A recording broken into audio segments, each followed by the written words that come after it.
peut-être. Il y a donc un petit jeu habituel en fait dans cette intervention et dans le débat que nous avons, qui n'est pas un vrai débat puisqu'on sait bien que c'est pas ici qu'on va réussir à faire bouger telle ligne ou telle autre. On nous présente un document de 500 pages qui doit être voté au terme des échanges que nous avons de position en fait, et notre position pour la justifier est contre ce budget, non pas ligne par ligne. On ne va pas vous dire lesquels on est pour et lesquels on est contre, mais comme je vous disais, sur une question de fond qui est les orientations que nous ne partageons pas avec vous.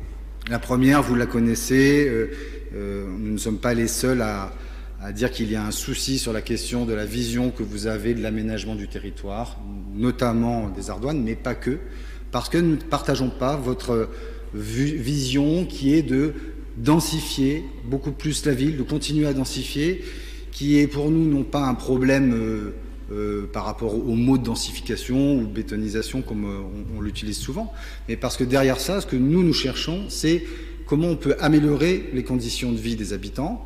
Vous dites qu'il y a plus de parcs, mais la densité fait qu'au final, il y a plus de personnes qui partagent le même nombre de mètres carrés, puisqu'on ne s'étend pas. À Vitry, on a des limites qui existent. Et donc, il y a un moment où, même si vous faites 1500 mètres carrés ou 5000 mètres carrés de jardin en plus et que vous accueillez 10 000 personnes en plus, eh bien, on peut se demander s'il n'y a pas une ghettoisation, entre guillemets, des espaces naturels et des espaces végétalisés. Ce problème que nous avons avec les Ardoines, c'est aussi le fait de dire que l'investissement que l'on met, c'est pas le fait d'accueillir des nouvelles populations, ça n'a aucun problème avec ça, mais c'est le fait qu'il faudrait mettre 10 fois plus, par exemple, sur les services publics. 10 fois plus, je pense à la question des transports. On va avoir un nouveau métro aux Ardoines et ici, la station juste à côté. Mais d'un autre côté, le RERC va continuer avec un fonctionnement complètement déglingué. Donc au moment où il aurait été possible de négocier avec l'État, avec la préfecture pour avoir, par exemple, ce qu'on nous a promis depuis 15 ans, on nous a parlé de la métroisation, la régularité d'un métro pour le RERC. Eh bien, maintenant, nous avons toujours et encore des milliers de Vitriots qui galèrent pour aller au boulot tous les jours. Je vous parlerai des mobilités douces. Je pourrais vous dire que c'est très bien de mettre 600 000 € en plus sur les mobilités, notamment sur le plan vélo, mais dans les mobilités, il n'y a pas que le plan vélo. Il y a aussi des milliers de Vitriots qui se déplacent à pied et qui trouvent que c'est le parcours du combattant. Il faut passer une jambe par-dessus une poubelle, passer entre les crottes de chiens, etc. etc. Et donc l'argent que l'on met dans le plan vélo, on ne le met pas aussi dans l'amélioration du déplacement dans la ville. D'ailleurs, je crois que vous avez été destinataire d'une pétition et pour demander à ce qu'on mette à l'ordre du jour cette question-là, de l'amélioration ou la pacification des déplacements et des mobilités. Et parfois, ce n'est pas des questions budgétaires. J'étais rue du 18 juin 40, parce que je me déplace beaucoup à vélo. Rue du 18 juin 40, on a des panneaux qui disent « Vous pouvez vous déplacer à contresens en vélo, mais il n'y a aucun marquage ». La loi LOR dit qu'à chaque fois que l'on doit refaire une réfection de route, on doit penser à la manière dont les mobilités cyclables peuvent être améliorées. Et donc voilà, c'est des petites choses comme ça qui devraient entrer normalement dans le budget, qui ne coûtent pas énormément, mais qui pourtant changeraient la manière dont on peut concevoir dans notre ville les mobilités, l'aménagement. Autre point sur lequel je veux venir, c'est la question aussi démocratique. Vous savez, nous y sommes très attachés, vous aussi sûrement puisque vous en parliez tout à l'heure, mais même si on peut y être attaché, c'est peut-être les orientations que l'on peut ne pas partager.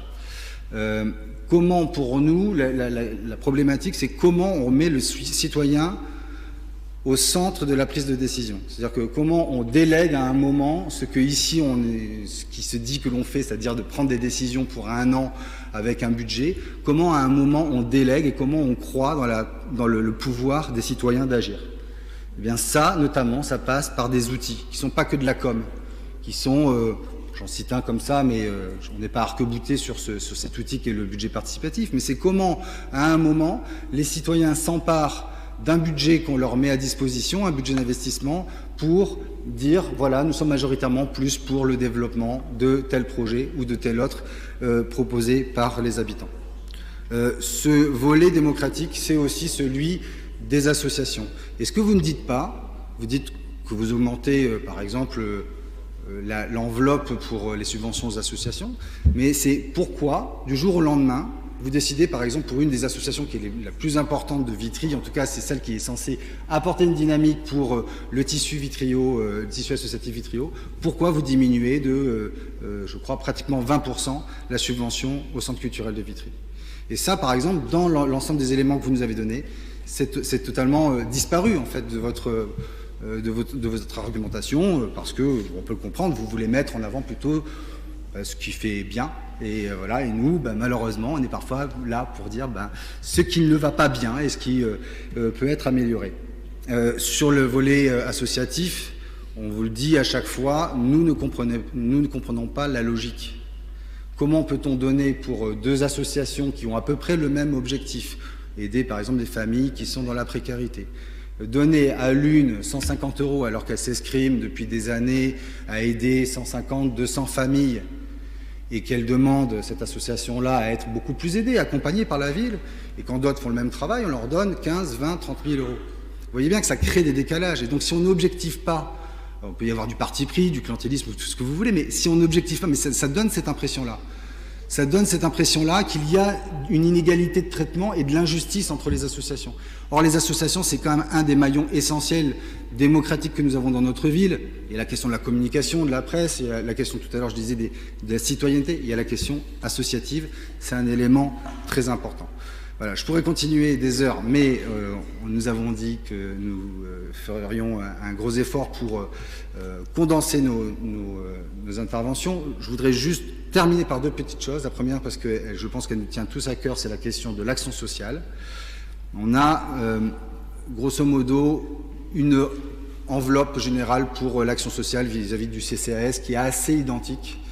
Et ça laisse entendre qu'en fait, la précarité dans notre ville reste identique, alors que je pense qu'on serait tous d'accord en regardant les chiffres, notamment de l'INSEE, pour dire que ce n'est pas spécialement le cas et qu'il y a peut-être à revoir la manière dont on accompagne et on aide un maximum de personnes qui sont dans une certaine fragilité sociale. Tout le monde ne fait pas appel au CCAS. Et peut-être que passer par un outil d'inconditionnalité, je pense au revenu minimum garanti auquel un maire de Grande-Synthe, aujourd'hui député européen, a travaillé dans sa ville. Voilà des choses que l'on pourrait mettre en place, pas spécialement en augmentant l'enveloppe. Et un dernier sujet, puisqu'il n'est pas des moindres, c'est le budget lié aux charges de personnel. On dit charges, mais ce n'est pas des charges pour le personnel.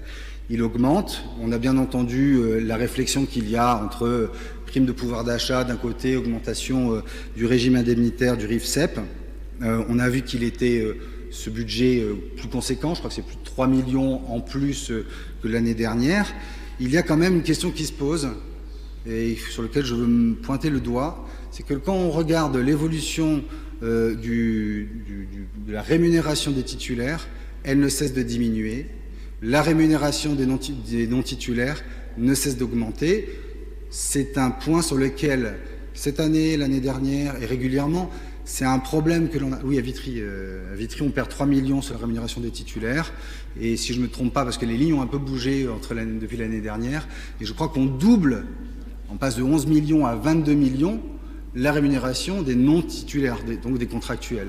Il y a vraiment un point sur lequel il faut être hyper vigilant, parce que là, c'est ce que les gouvernements successifs nous obligent et nous contraignent à faire, c'est la précarisation et la contractualisation de la fonction publique. Nous sommes très attachés au service public.